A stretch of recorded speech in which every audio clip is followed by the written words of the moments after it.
আমাদের সরকার দুর্নীতির ব্যাপারে একদম জিরো টলারেন্স, শহর সহ সর্বত্রই চালু হয়ে যাবে ইনশাআল্লাহ। মাননীয় প্রধানমন্ত্রী চালু করবেন দুর্নীতির ডাটা। ব্যাপারটা হয়েছে, আমি আপনাকে বলি, আমরা আপনাদেরকে আশ্বস্ত করতে চাই, আমাদের জবাবদিহিতা ওই জনগণের কাছে আর সংসদের কাছে। কাজে আমরা ভেরি মাচ ক্লিয়ার, আমাদের প্রধানমন্ত্রী সহ বর্তমানে আমাদের সরকার দুর্নীতির ব্যাপারে একদম জিরো টলারেন্স, কোনো পার্সেন্টেজ নেই। দুর্নীতি করলে কাউকে কোনো ক্ষমা করা হবে না, এটা 1 নম্বর। 2 নম্বর হচ্ছে বিগত সময়ে যেটা হয়েছে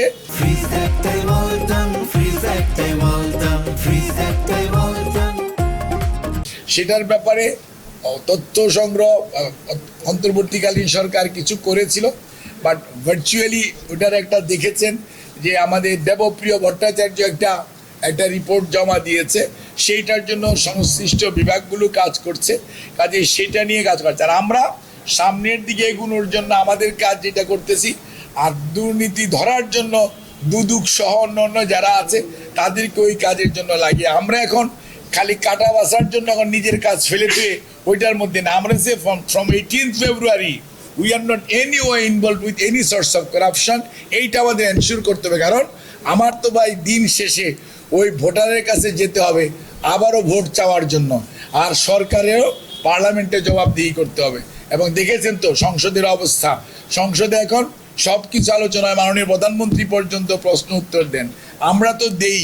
কাজেই আমরা একটা ভাইব্রেন্ট গণতান্ত্রিক পরিবেশ সৃষ্টি করতে আমাদের দেশ চায়, মাননীয় সংসদ নেতা চায়, এবং বিরোধী দল এই পর্যন্ত আমাদেরকে যে পরিমাণ সহযোগিতা সংসদীয় গণতন্ত্রে করা উচিত, they are also doing it. প্রতিবন্ধীদের কর্মসংস্থানের জন্য আপনার মন্ত্রণালয় অনেক উদ্যোগ নিয়েছে, কিন্তু প্রতিবন্ধীদের কর্মমুখী শিক্ষার জন্য যেসব বিদ্যালয় করা হয়েছে, প্রতিবন্ধী স্কুল গ্রামে গঞ্জে, সেগুলোর জন্য কোনো সুযোগ আছে? প্রতিবন্ধী স্কুল 2600 হয়েছে, তার মধ্যে এই মুহূর্ত পর্যন্ত 85টা আমাদের রেজিস্ট্রেশন এবং এমপিওভুক্ত আছে 75টা। আমরা যখন 18ই ফেব্রুয়ারি দায়িত্বপ্রাপ্ত হয়েছি সেই পর্যন্ত 1700 স্কুল ইন্সপেকশন হয়েছে। ইন্সপেকশনে 1700 স্কুল মোটামুটি মানে নীতিমালার কাছাকাছি আছে। আমরা খুব সহসায় প্রতিবন্ধী স্কুলের অ্যাটলিস্ট প্রত্যেক জেলায় স্ট্যান্ডার্ড প্রতিবন্ধী স্কুল যাতে থাকে, আর প্রত্যেক উপজেলা পর্যায়ে মিনিমাম একটা করে যাতে হয়, সেই জন্য আমরা প্রতিবন্ধী স্কুলের বিষয় ব্যাপারে আমরা সব যাচাই বাছাই করছি। এবং করার পরবর্তীতে কিন্তু সমস্যা হচ্ছে শিক্ষক, সবচেয়ে বড় সমস্যা হচ্ছে প্রতিবন্ধীদেরকে ট্রেন আপ করার জন্য। বাংলাদেশে একটা মাত্র কলেজ আছে যেখানে প্রতিবন্ধী শিক্ষক তৈরি করা হয়, মিরপুরে, আর কোথাও না।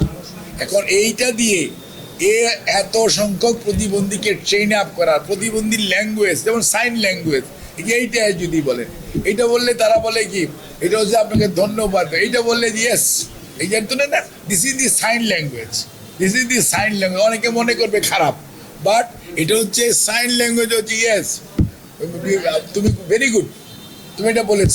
এখন এই ল্যাঙ্গুয়েজটা তো সত্যিকার অর্থে আমি ট্রেনিং যদি একটু নাম আমি এটা শিখেছি, আমি কিন্তু ওই স্কুলে যেয়ে তারা কেমনে পড়ায় সেটা দেখে শিখেছি।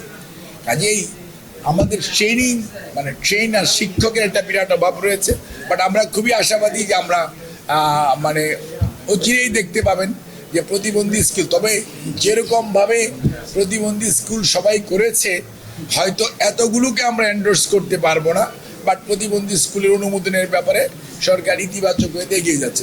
প্রথম হচ্ছে আজকে যে ছোট ঘরটা, তো অনেক সাংবাদিক ঢুকেছে, পলিটিক্যাল লোক ঢুকেছে, আমাদের অনেক কর্মকর্তা, অনেকগুলো উপজেলা, তো ওখানে জায়গাও হচ্ছিল না। আমি নিজে বলেছি যে আপনারা একটু ফুটেজটা নিয়ে চলে যান, হয়তো কোনো টেলিভিশন ক্যামেরা আগে এসছে, কেউ পরে এসছে, এই গ্যাপটা হয়েছে এখানে। আর মহাপরিচালক আপনাদের কাউকেই চিনেন না, সত্যিকার অর্থে আপনাদের কাউকেই চিনে না। কাজেই এইটা কোনো অবস্থাতেই ভাবার কারণ নাই, ইচ্ছাকৃতভাবে কোনো কারোর প্রতি আমরা কোনো ধরনের মেলাইন অথবা আপনাকে হেয় করা, we are sorry for that. যদি কেউ করেও থাকে, I am sorry for that, as a minister I am telling you, we are sorry for that.